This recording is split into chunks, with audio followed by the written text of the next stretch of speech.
হ্যাঁ আজকে দেখতে চলেছেন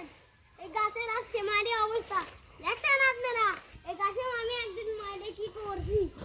কেল্লা ফাঁক এই গাছে মেরে আজকেও তো তাই করবো নাকি রে ভাই হ্যাঁ হ্যাঁ হ্যাঁ দাঁড়ান দাঁড়ান একটু গাছটা দেখানি হ্যাঁ দেখেন ফুলে ফেলছে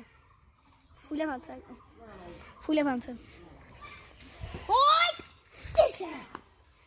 আমি জোরে জোরে মারছি না বলে এজনি না স্যার ওই গাছ একবারে নড়ে কত বড় গাছ দেখেন কত বড়